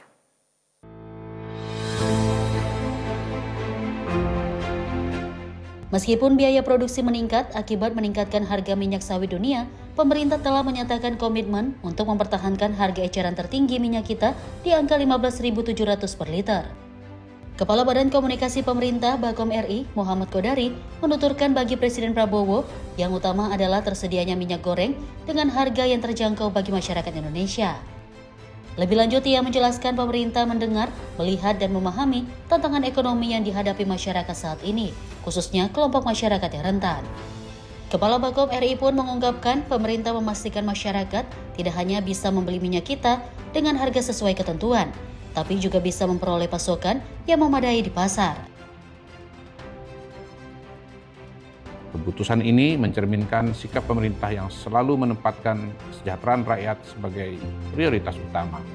Selain mempertahankan harga, pemerintah juga menegaskan bahwa distribusi minyak kita berfokus pada pasar rakyat. Pemerintah berkomitmen untuk terus memperkuat pengawasan distribusi dan efisiensi tata niaga minyak kita. Tujuannya memastikan masyarakat tidak hanya dapat membeli minyak kita dengan harga sesuai ketentuan, tetapi juga memperoleh pasokan yang kontinu di pasar.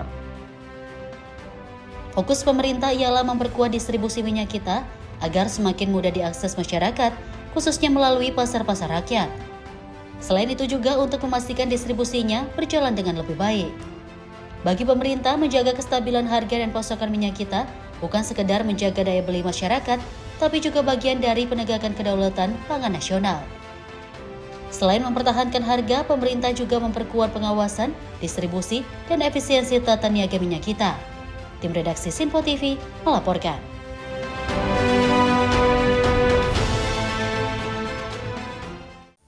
Pemirsa, stasiun KRL JIS diresmikan oleh Menhub dan juga Gubernur DKI Jakarta. Informasinya usai jeda berikut ini.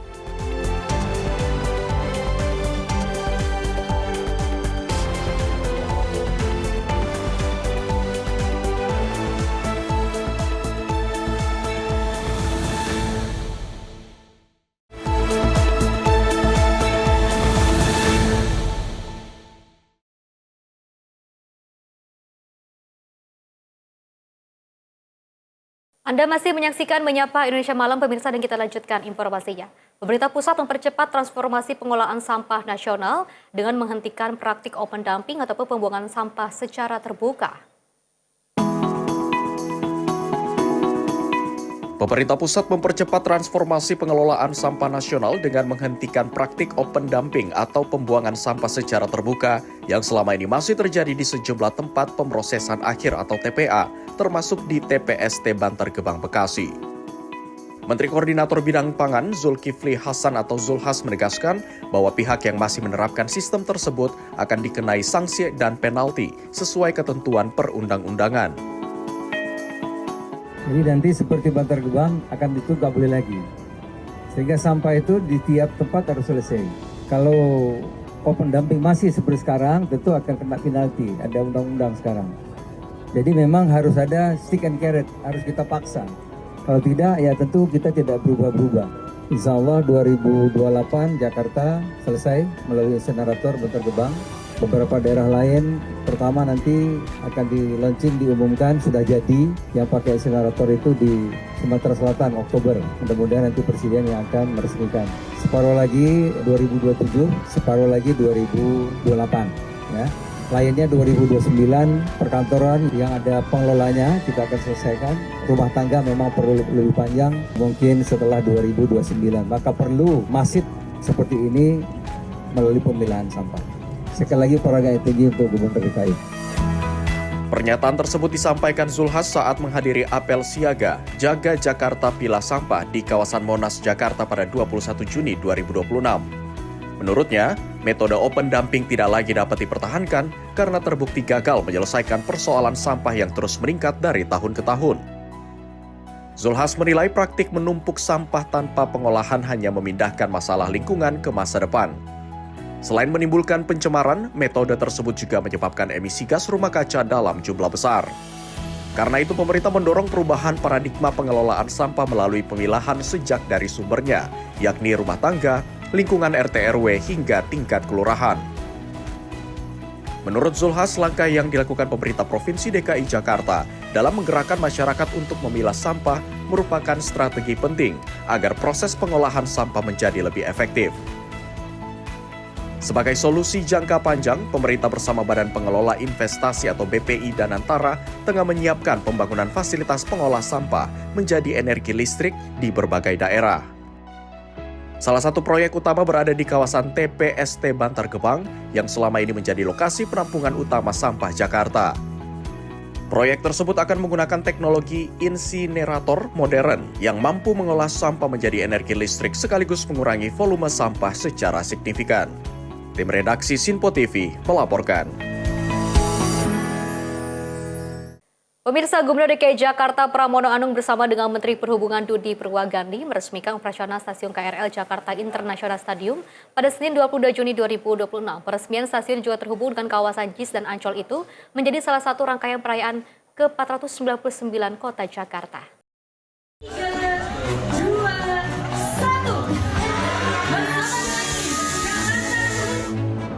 Gubernur DKI Jakarta Pramono Anung bersama Menteri Perhubungan Dudi Purwagandi meresmikan stasiun KRL Jakarta International Stadium atau JIS dan jembatan penyeberangan orang yang menghubungkan kawasan JIS dengan Ancol.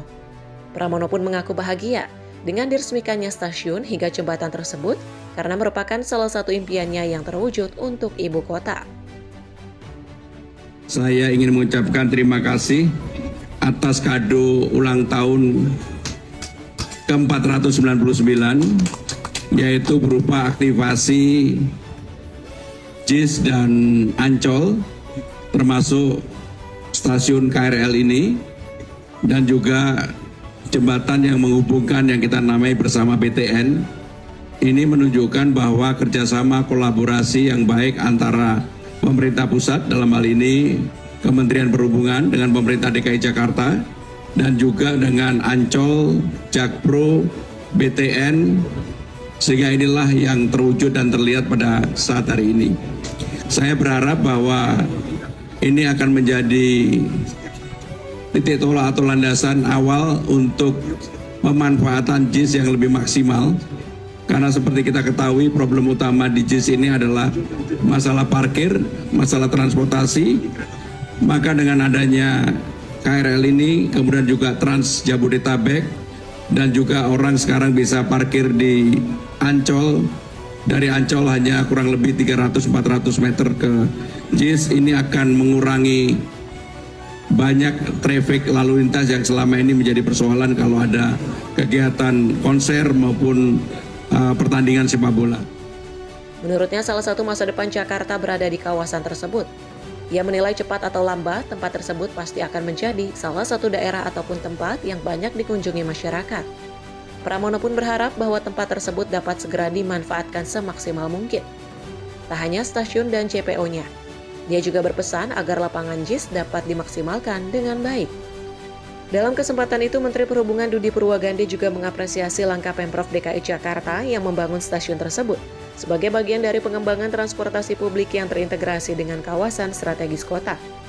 Menurut Dudi, kolaborasi antara pemerintah pusat dan pemerintah daerah dalam pembangunan stasiun JIS menjadi contoh sinergi pengembangan transportasi nasional. Ia memastikan fasilitas tersebut akan terus disempurnakan seiring pertumbuhan kawasan JIS dan kebutuhan masyarakat. Adapun stasiun JIS berada di Pink Line dan dapat dijangkau oleh pengguna KRL komuter lain melalui stasiun Jakarta Kota ataupun stasiun Tanjung Priok. Tim redaksi Sinpo TV melaporkan.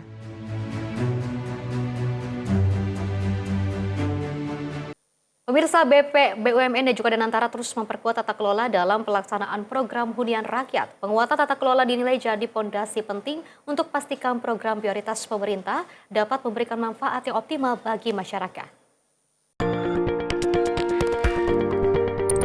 Kepala BP BUMN sekaligus COO Danantara, Doni Oskaria menghadiri pertemuan bersama Kepala Badan Pengawasan Keuangan dan Pembangunan atau BPKP, Muhammad Yusuf Ateh, Menteri Investasi dan Hilirisasi, Kepala BKPM sekaligus CEO Danantara Indonesia, Rosan Roslani, serta Menteri Perumahan dan Kawasan Permukiman, Marwarar Sirait di gedung BPKP pada Senin 22 Juni 2026. Pertemuan difokuskan pada penguatan tata kelola, pendampingan pengawasan, serta percepatan koordinasi lintas kementerian dan lembaga dalam mendukung program hunian rakyat. Penguatan tata kelola dinilai jadi pondasi penting untuk pastikan program prioritas pemerintah dapat memberikan manfaat yang optimal bagi masyarakat. Langkah ini diharapkan dapat memperluas akses kepemilikan rumah, meningkatkan kualitas hidup masyarakat, serta mendukung pemerataan kesejahteraan di berbagai daerah. Tim redaksi Sinpo TV melaporkan. Sementara itu, pemirsa, program magang nasional juga digelar pemerintah mendapat respon positif dari peserta dan juga perusahaan. Hasilnya mayoritas peserta dan juga perusahaan mengaku puas terhadap program pemagangan tersebut. Apakah program magang ini membantu kondisi ekonomi peserta dan atau keluarga? 36,52% sangat membantu. Ya, ini sejalan dengan harapan dari Pak Menko tadi. Menteri Ketenagakerjaan Yasir Lee menyampaikan program magang nasional atau magang HUB terus menunjukkan hasil yang positif. Hal tersebut berdasarkan hasil evaluasi gelombang pertama dan kedua tahun 2025 yang melibatkan puluhan ribu peserta magang dan ribuan mentor dari perusahaan. Dari hasil evaluasi, Yasir Lee menyebut sebanyak 84% peserta menyatakan sangat puas terhadap program pemagangan yang mereka ikuti. Sementara dari sisi perusahaan, sebanyak 84% mentor menilai peserta magang memiliki kemampuan yang baik dalam menyerap ilmu dan keterampilan. 84 peserta magang merasa puas dan sangat puas. Kemudian cukup puasnya itu adalah 15, sekian persen, sehingga yang tidak puas itu hanya 0,71% yang tidak puas. Kemudian dari perspektif mentor dan perusahaan, 84% perusahaan menyatakan puas dan sangat puas. Kemudian perusahaan mengatakan cukup puas, itu 15,42%, dan 0,45% perusahaan mengatakan tidak puas. Selain itu, sebanyak 36,52% peserta menilai program magang HUB sangat membantu secara ekonomi, dan 30,61% menyebut cukup membantu. Adapun program magang HUB menjadi bagian dari upaya pemerintah dalam mendorong stimulus ekonomi dan peningkatan kompetensi tenaga kerja muda. Apakah program magang ini membantu kondisi ekonomi peserta dan atau keluarga? 36,52% sangat membantu. Ya, ini sejalan dengan harapan dari Pak Menko tadi. Ini juga menjadi bagian dari program stimulus ekonomi. Membantu 30,61%, cukup membantu 30,45%, tidak membantu 2,07%, sangat tidak membantu 0,35%. Dari Jakarta, Jihan Nabila, Mutia Anggiani, Sinpo TV melaporkan. Dari Wakil Ketua Komisi 8 DPR Abdul Wahid menanggapi terkait dengan kasus penyekapan dan juga penganiayaan seorang wanita selama 3 tahun di kawasan Bandung, Jawa Barat. Dirinya bahkan mengaku prihatin serta mendorong aparat penegak hukum untuk segera memburu pelaku dan memberikan sanksi yang berat. Wakil Ketua Komisi 8 DPR Abdul Wahid menyayangkan atas insiden kasus seorang wanita yang disekap dan dianiaya oleh kekasih sendiri selama 3 tahun di Kabupaten Bandung, Jawa Barat. Atas kejadian ini, korban mengalami luka serius dengan membuat wajahnya sulit dikendali. Abdul Wahid meminta pihak kepolisian untuk memburu pelaku dan memberikan sanksi yang berat. Menurutnya, tindakan pelaku merupakan tindakan yang biadab serta tidak mempunyai moral. Selain itu, Komisi 8 DPR nantinya akan memanggil Kementerian Pemberdayaan Perempuan dan Perlindungan Anak untuk membahas kasus tersebut. Ya, jadi begini ya, saya merasa prihatin ya dari selaku Wakil Ketua Komisi 8. Akhir-akhir ini kok kayak terjadi pemerkosaan, juga ini penganiayaan sampai masif seperti ini ya. Jadi saya minta ini karena ini terus terang saya juga nggak tahu kok sampai 3 bulan baru ketahuan ini kan itu. Ini saya minta untuk pertama ini kasus ini biadab banget ini. Orang-orang anak ini benar-benar ini sudah nggak punya moral ya. Ini harus aparat harus benar-benar indikasi sanksi yang berat ya, dan saya minta untuk penegak hukum ya melakukan seperti itu, dan kami juga ini segera nanti panggil ke APPA ya untuk untuk perlindungan ibu dan anak ini karena penting, karena terus terang kemarin yang satu baru masalah ini belum selesai, ini ada lagi masalah lagi ini seperti ini ya, terutama ini kalau dibiarkan tidak ada tindakan yang benar-benar tegas dari pihak aparat ya, ini nanti akan bisa merajalela kemana-mana ya, karena ini saya sangat prihatin sekali. Dari Jakarta, Farizal, Rona Bayu, Simpo TV melaporkan. Pemirsa, Gubernur Jawa Barat Deddy Mulyadi juga memastikan seluruh biaya pengobatan korban dugaan penyekapan dan juga penganiayaan yang kini dirawat di Rumah Sakit Hasan Sadikin Bandung akan ditanggung penuh hingga proses perawatan selesai.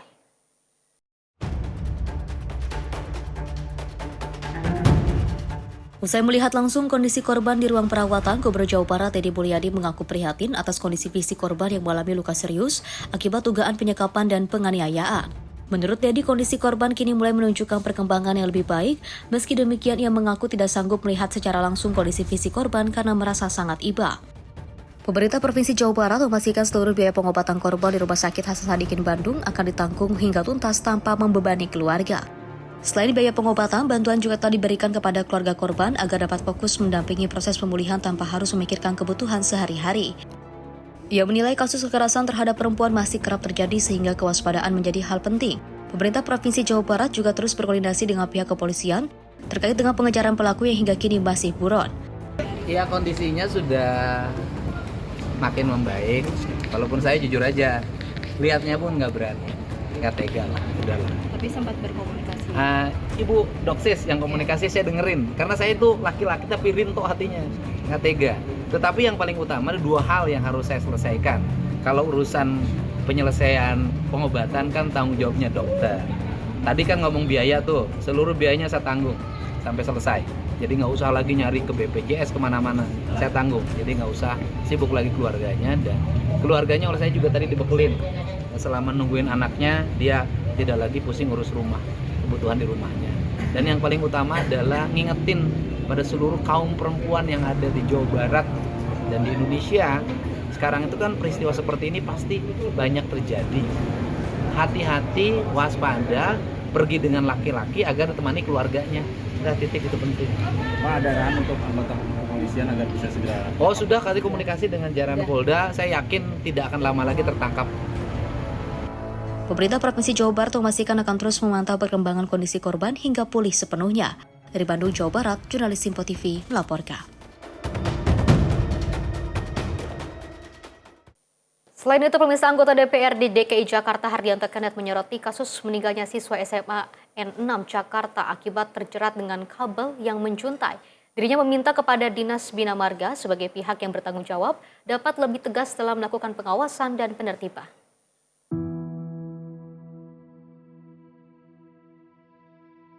Salah satu siswi SMA N6 Jakarta meninggal dunia usai sepeda motor yang ditumpanginya tersangkut kabel menjuntai di Jalan Lauser, Kebayoran Baru, Jakarta Selatan pada beberapa waktu lalu. Menyoroti hal ini, anggota DPRD DKI Jakarta Hardianto Kenneth menyayangkan adanya korban jiwa akibat permasalahan kabel tersebut. Menurutnya, persoalan kabel menjuntai di Jakarta bukanlah masalah baru, sehingga diperlukan adanya tindakan tegas untuk melakukan pengawasan dan penertiban. Kenneth mendorong Pemprov DKI Jakarta agar dapat melakukan evaluasi menyeluruh dalam menertibkan kabel-kabel menjuntai di berbagai titik ibu kota. Ia berharap penataan jaringan utilitas menjadi salah satu prioritas Pemprov DKI Jakarta untuk mewujudkan Jakarta sebagai kota global. Ya, jadi Dinas Bina Marga menurut saya, ya dia harus tegas. Karena semua kan sumbernya dari dia, memang kan penugasannya dari Dinas Bina Marga. Ya ini harus menjadi atensi Pak Gubernur Pramono Anung juga, kalau memang anak buahnya bekerja seperti ini harus ada evaluasi secara menyeluruh ya. Karena bekerja itu kan harus dari hulu sampai hilir, harus tuntas, ya kan? Jadi nggak hanya kita Bina Marga hanya ngecor jalan, betul nggak? Ngebangun halte saja, JPO dan lain-lain kan? Ya harus yang aspek yang lain kan, masalah ini juga SJUT, utilitas kan juga dia harus ini juga. Kemudian penerangan jalan juga kan di dia semua tuh. Di bidangnya di dia semua di Bina Marga ya harus benar-benar terkontrol dengan baik lah. Jadi kalau memang kepalanya nggak bisa delegasi ke anak buah ya menurut saya dievaluasi aja kinerjanya. Evaluasi. Harus ada ketegasan dari Pak Gubernur karena kan memang anak buah Pak Gubernur ya harus ada evaluasi, mungkin harus ada penyegaran mungkin. Dari Jakarta, tim redaksi Zinpo TV melaporkan.